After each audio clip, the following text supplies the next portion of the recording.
My brother knocked up my wife, so I ghosted them both into oblivion. No drama.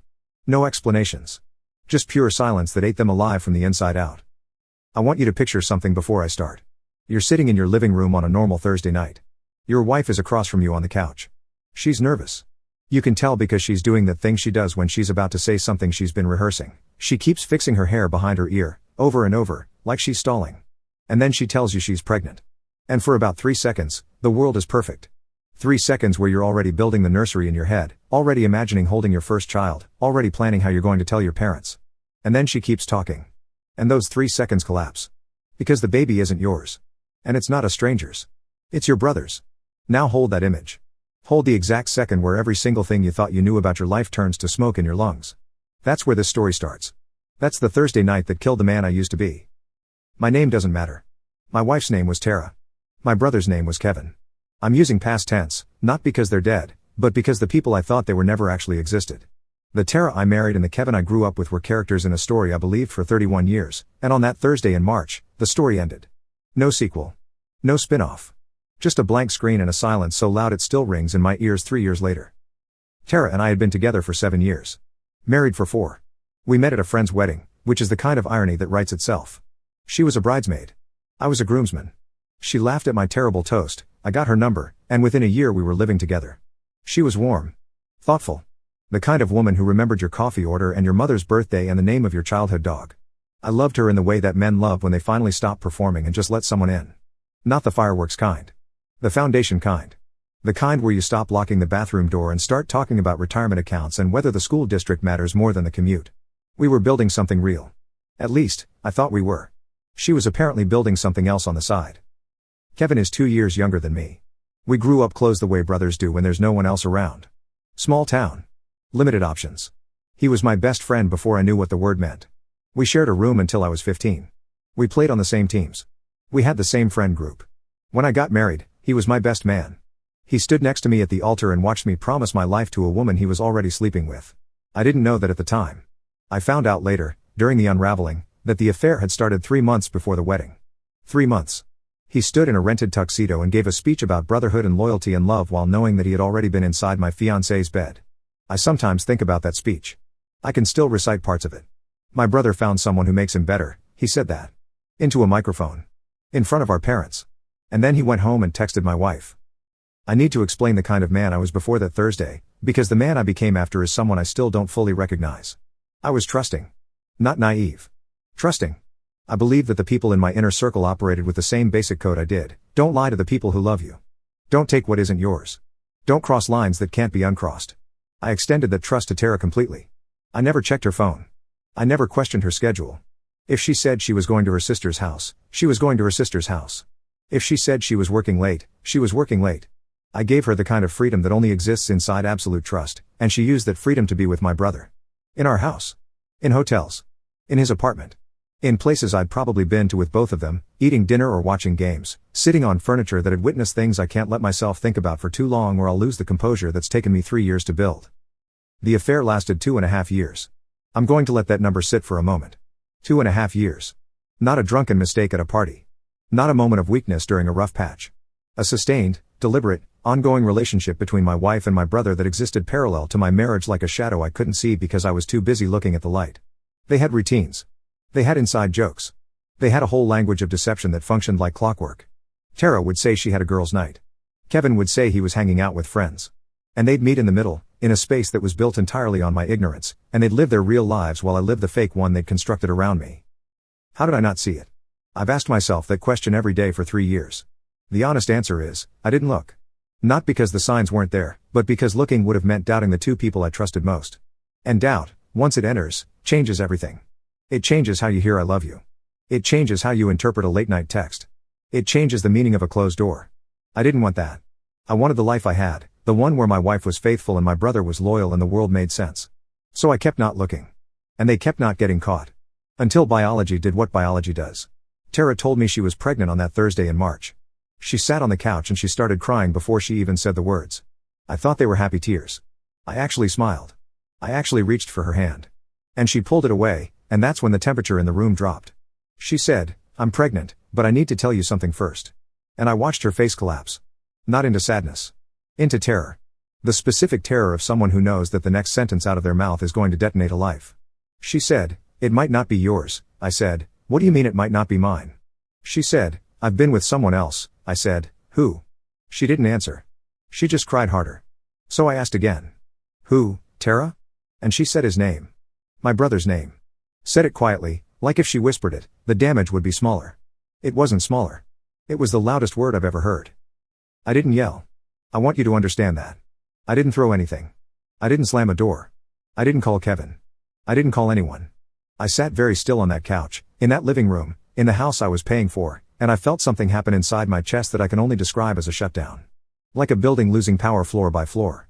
The lights went off in the part of me that loved her. Then the part that trusted her. Then the part that trusted Kevin. Then the part that trusted anyone. Floor by floor. Dark, dark, dark. Until I was sitting in the same room as my wife, but I was somewhere else entirely. Somewhere cold and quiet and completely, permanently alone. She kept talking. She said it had been going on for a while. She said she was sorry. She said she didn't mean for it to happen. She said she loved me. She said she loved me while sitting there pregnant with my brother's child, and I think that's the sentence that finished me. Not the affair. Not the pregnancy. The fact that she could say I love you and mean it as an explanation rather than a contradiction. She loved me. And she still did this. Which means her love was worth exactly nothing. It was a word she used to decorate a lie. And I was done accepting decorations. I stood up. I walked to the bedroom. I packed a bag. Not everything. Just what I needed for a few days. She followed me, crying, talking, reaching for my arm. I didn't shake her off. I didn't flinch. I just kept packing. Like she wasn't there. Like her voice was a sound coming from another room that didn't concern me. She said, "Please say something. Please yell at me. Please do something." And I looked at her, and I said the last words I would ever say to her face. "I'm going to leave now. Don't contact me." That was it. 8 words. No anger. No trembling. No tears. Just a statement of fact, delivered in the same tone you'd use to tell someone you're going to the store. I picked up my bag. I walked to the front door. She was standing in the hallway, one hand on the wall, mascara streaking down her face. I didn't look back. I opened the door. I stepped outside. I closed it behind me. And I never went back. I didn't call Kevin that night. I didn't call him the next day. I didn't call him ever. I want to emphasize that because people, when they hear this story, always ask, "Did you confront your brother?" No. I didn't confront my brother. I didn't give him the opportunity to explain, apologize, justify, or perform whatever rehearsed speech he'd prepared for the day this fell apart. I gave him nothing. No words. No anger. No closure. I gave him the one thing a guilty person can't survive: silence. Total, impenetrable, infinite silence. The kind that doesn't echo because there's nothing to bounce off of. I erased myself from his life the way you'd delete a file. Completely. Permanently. Without ceremony. Here's what I did in the 72 hours after I walked out that door. I checked into a hotel.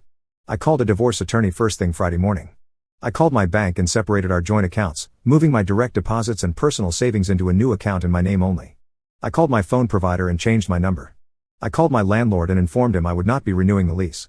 I contacted my employer's HR department and requested a transfer to a satellite office 4 hours away, a position that had been open for months and that nobody wanted. I wanted it. I wanted distance. I wanted geography between me and every single place that held a memory of the two of them. By Monday morning, I had a new phone number, a new bank account, a pending transfer, and a divorce filing in process. By the following Friday, I was gone. I told no one where I was going. Not my parents. Not my friends. Not my coworkers beyond what was necessary for the transfer. I didn't post on social media. I didn't send goodbye texts. I didn't explain myself to anyone, because explaining would have meant engaging, and engaging would have meant giving Tara and Kevin a thread to pull. I was not going to be a thread. I was going to be a wall. Smooth, featureless, impenetrable. You don't negotiate with a wall. You don't reason with it. You just stand in front of it and realize that the person on the other side is never coming back. Tara called my old number for 3 days before realizing it was disconnected. She emailed me. I had already set up a filter to auto-archive anything from her address. She drove to my office. I'd already transferred. She contacted my friends. They didn't know where I was because I hadn't told them. She contacted my parents. And that's where things got complicated, because my parents didn't know yet. They didn't know about the affair, the pregnancy, or the fact that their eldest son had just vanished. Tara, in her desperation to reach me, told my mother everything. And my mother called me on my new number, which she got from my aunt, who had given it to strictly for emergencies. My mother was crying. She said, "I just talked to Tara. Please tell me this isn't true." I said, "It's true." She said, "What about Kevin?" I said, "Ask Kevin, She said, "Where are you?" I said, "I'm safe." "That's all you need to know," she said, "come home."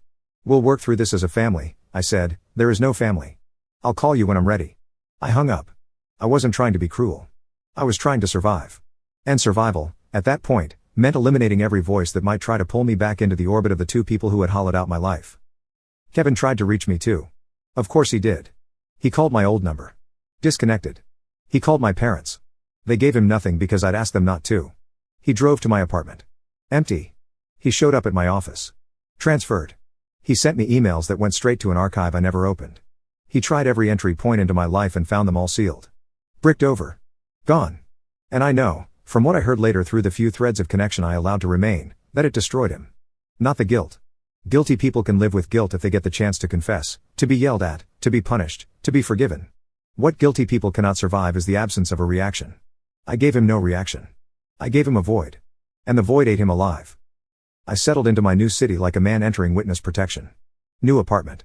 New office. New phone number. New routes, new routines, new grocery store, new gym. I rebuilt the surface of my life in about 3 weeks. Underneath, I was demolished. But the surface held, and in those first months, the surface was all that mattered. Get up. Go to work. Come home. Eat something. Sleep. Repeat.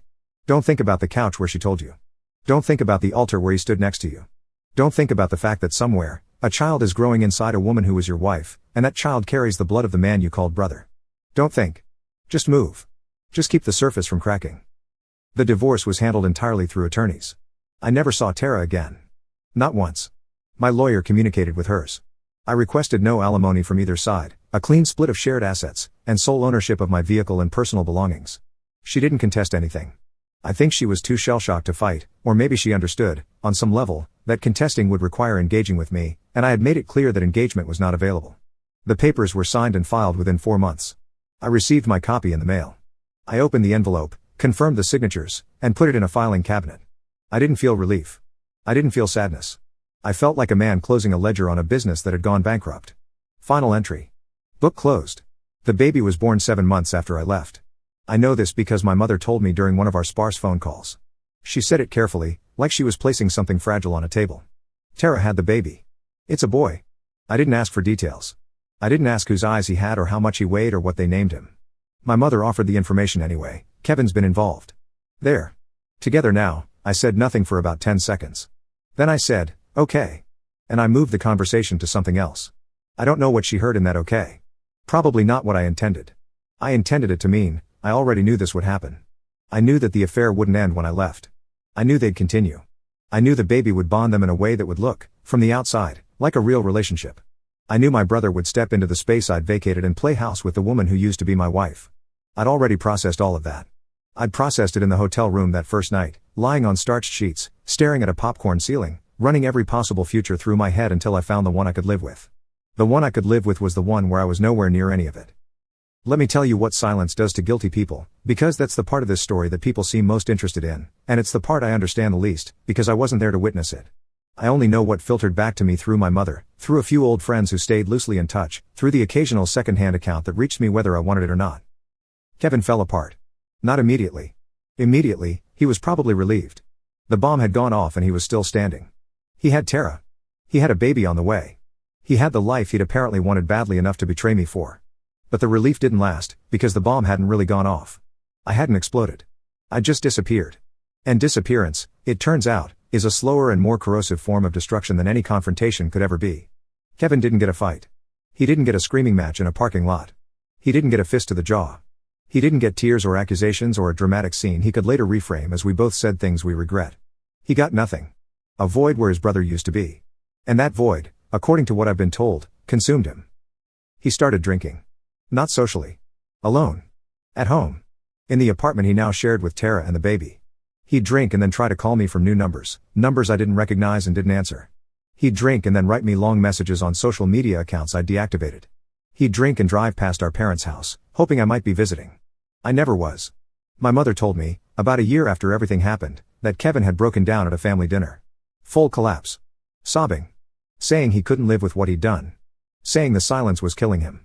Saying he needed me to yell at him, to hate him, to do something, anything, so he could start processing the guilt. My mother relayed this like it was supposed to move me. Like I was supposed to hear that my brother was suffering and feel compelled to alleviate that suffering by giving him the confrontation he craved. I said, "That's unfortunate." And I meant it. It was unfortunate. The way a natural disaster is unfortunate. Something terrible happened, and I felt bad about it in the abstract, but it had nothing to do with me. Tara didn't handle it much better. The relationship with Kevin, from what I've pieced together, was strained from the beginning. Not because they didn't have feelings for each other. Maybe they did. But their entire bond was built on a betrayal, and when the person they'd betrayed refused to participate in the aftermath, the betrayal became the only foundation they had. There was no villain to unite against. There was no external enemy to blame. There was just the two of them, in a small apartment, with a baby that was conceived in deception, trying to build a life on ground that was soaked in guilt. Tara, according to a mutual friend who reached out to me about 18 months after I left, had started seeing a therapist. She told the therapist, and the therapist apparently validated this, that my silence was a form of emotional abuse. When I heard that, I laughed for the first time in months. Not because it was funny. Because it was the most predictable thing I'd ever heard. Of course my silence was the abuse. Not the 2.5-year affair. Not the pregnancy. Not the betrayal of a marriage and a brotherhood simultaneously. My silence. My decision to walk away without causing a scene was reframed as the violent act. Because that's what guilty people do when they can't access the person they've wronged. They reclassify the absence as aggression. They make the victim's refusal to engage into the crime. It's the only way they can live with themselves. My parents tried to mediate. God bless them, they tried. My mother called me roughly once a month for the first year. She'd update me on Kevin. She'd mention Tara in passing. She'd hint that the family isn't whole and that healing requires communication. My father was more direct. He called me once, about 8 months in, and said, "Your brother made a terrible mistake. But he's still your brother. You can't just erase people." I said, "I didn't erase him. I removed myself." He said, "That's the same thing." I said, "No, it isn't. Erasing someone is an act of aggression. Removing yourself is an act of preservation. I'm preserving what's left of me. And what's left of me doesn't include Kevin or Tara." He went quiet. Then he said, "I don't understand you." I said, "You don't have to." That was the closest my father and I ever came to a real conversation about it. He didn't push again. I think he realized, on some level, that I wasn't punishing Kevin. I was simply done. And done isn't something you can argue someone out of. I want to talk about what the silence did to me, because it's easy to read this and think I was some kind of cold-blooded operator who walked away without a scratch. I wasn't. The silence was a weapon, yes. But it was also a cage. Because when you refuse to engage with the people who hurt you, you also refuse to process the hurt with them. And processing, I've learned, is not something you can do entirely alone. I tried. I sat in that new apartment for months, living inside my own head, replaying every conversation, every dinner, every holiday, every night Tara said she loved me, every time Kevin clapped me on the shoulder and called me bro, and I tried to reconcile the people I'd known with the people they actually were. I couldn't do it. The two versions didn't merge. They just sat side by side in my brain, like two photos of the same person where one is smiling and the other is holding a knife, and I couldn't figure out which one was real. Both were real. That's the answer I eventually arrived at. Both versions existed simultaneously. The Tara who brought me soup when I was sick and the Tara who was sleeping with my brother were the same woman. The Kevin who taught me to ride a bike and the Kevin who stood at my wedding while hiding a secret that would have ended it were the same man. People are not one thing. They are everything they've ever done, and some of those things are unforgivable. I started therapy about a year in. I resisted it for a long time because I didn't want to talk. Talking felt like a concession. Like admitting the silence wasn't working. But it was my body that forced the issue. I wasn't sleeping. I'd lost 20 pounds. I was having chest pains that turned out to be anxiety attacks. My hands, which had always been steady, started shaking at my desk. The silence was protecting me from them, but it wasn't protecting me from myself. My therapist, a man named Dr. Owens who had the kind of face that looked like it had heard everything and judged nothing, told me something in our third session that shifted something in me. He said, "You chose silence as a survival strategy, and it worked. But survival strategies have expiration dates. You survived. Now you have to decide if you're going to live." He was right. I'd been surviving for a year. Functioning. Moving. Breathing. But I hadn't been living. Living requires something that survival doesn't: openness. And I had closed every door so tightly that nothing could get in. Not pain. But not anything else either. I'm not going to pretend I had some breakthrough moment where the clouds parted and I forgave everyone and found peace. That didn't happen. What happened was slower and less cinematic. I started sleeping more. I started eating real meals. I started going to the gym not because I needed to exhaust myself into numbness but because it felt good. I made a friend at work, a guy named Derek who didn't know anything about my past and who talked to me about fantasy football and bad movies and normal, pointless things that had nothing to do with betrayal or grief or silence. I started going out on weekends. Not dating. Just existing in public. Sitting at a bar with a beer and a game on the TV and nowhere to be. It felt strange at first. Then it felt okay. Then it felt like something I might be able to build on. 3 years have passed. I am 34. I live alone. I work a job that I'm good at but don't love. I have a small life that is honest and stable and entirely mine. I have not spoken to Kevin in 3 years. I have not spoken to Tara in 3 years. I have not seen them. I have not been to my hometown. I have not attended a family holiday. My parents and I talk occasionally, maybe once every 2 months. They've learned not to mention Kevin. They've learned not to mention Tara. They've learned not to mention the child, my nephew by blood, a boy I've never met and may never meet. And I've accepted that this is the shape my life has taken.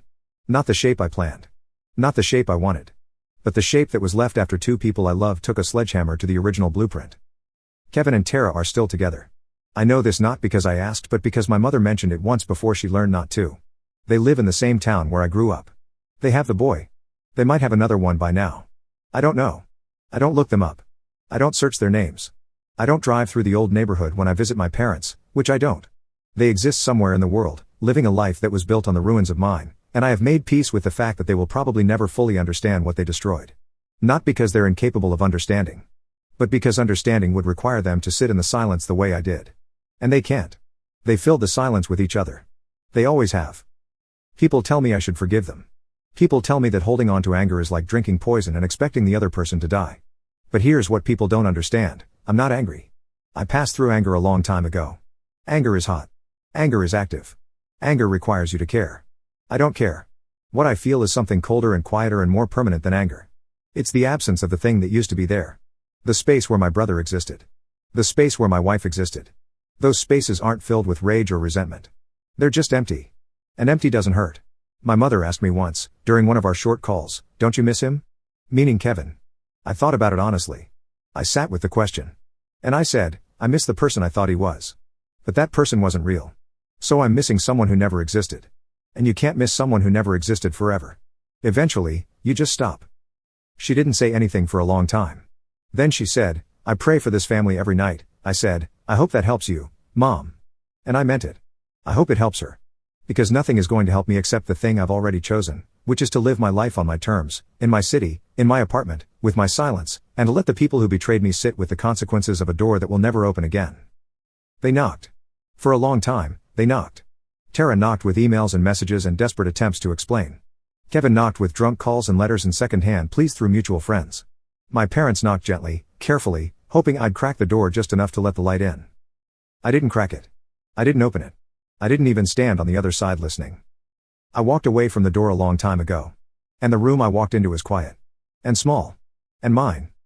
And some days, that's not enough. But most days, it is. And the distance between some and most is where I live now. It's not the life I wanted. It's not the life I planned. It's not the life I was promised by the 2 people who stood in front of me, one at the altar and one beside it, and swore they'd never betray me. But it's the only life that's real. And after 2.5 years of living inside a lie, real is the only thing I have any use for.